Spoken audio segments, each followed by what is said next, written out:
Well, joining us now is transgender activist and author Juno Dawson. Good morning to you. Morning. Thank you for having me. I made my feelings pretty clear about this, right? I thought that the idea of gender-neutral award ceremonies was a bit ridiculous, unnecessary. No one was calling for it.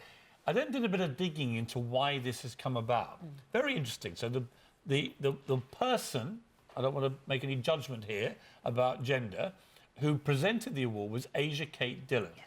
Who is an actress from America, star of Billions, and she was going to be put forward for an Emmy. Hang on a moment, you corrected Piers' language. I believe Asia is they, although I don't know Asia personally, but I believe they are they. So they use the pronoun they to introduce themselves. The they is plural.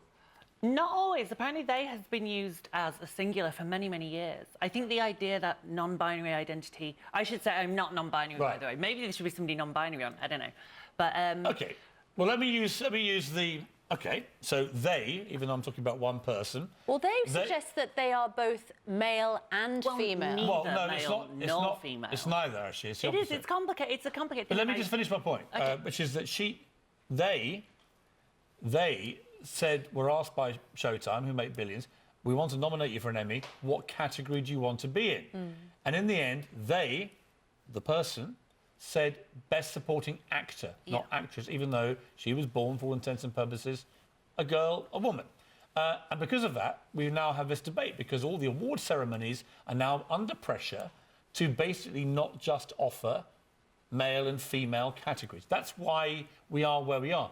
Yeah. Now, you're here. How do you identify? Are you a man or a woman? Oh, come on. I have been a transgender woman now for about 3 years. Right. I was born... and I think it's really important, and if we can sort of take one thing away from this, it's the difference between sex and gender. Sex is the thing you were given at birth. It's what the nurse decided when she looked between your legs.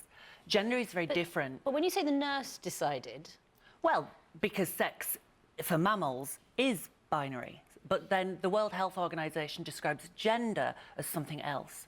Gender is a socially constructed concept. Gender is hair, gender's makeup, gender is a suit and tie. None of those things are sex. And so if we can take away from this that there is genuinely a fundamental difference between sex and gender. So I'm in the process of altering some features of my sex. Do you think you were born...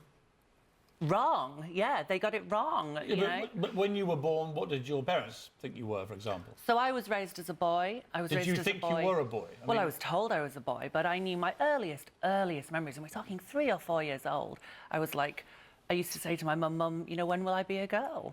And, you know, I learned when I was about 10 or 11 that you're not, you know, saying that sort of stuff, you're going to get ridiculed, you're going to get mocked. I completely respect what you've gone through. I think it's always hugely... It's hard work, Piers, I'm not going to lie. Listen, I can imagine it is. It must be an incredibly difficult and very courageous thing to go through. And I completely respect all transgender rights. My only issue is about this issue of gender. There are now, according to Facebook, 71 gender options. Some of them are things like two-person, two-spirit person. Oh, that's... Woman is in there.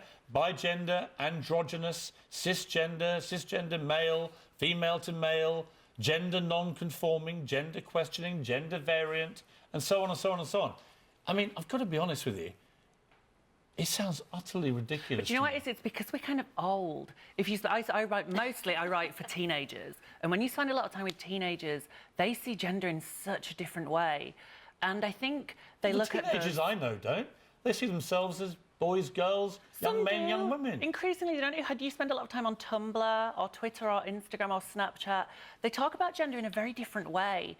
And I'm very lucky in a way in that I know that I should have been a woman and it's patently obvious. Yeah. But if things weren't so black and white, I think that would be really confusing. If you were nominated for an award... Yes. Would you want to be the winner of the female award?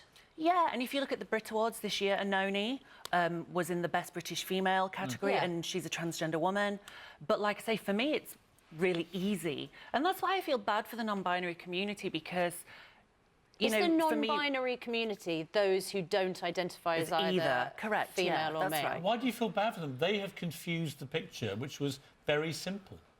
I don't know if it is that simple. And I think, you know, we attach so much nonsense to both male and female. And imagine, like, say... It's not nonsense, it's how the world was created. But it's like, I can't understand what it's like to be a deaf person because I've never been deaf, and nor have I never been gender non-binary. So I think it's really hard for us to get our head around.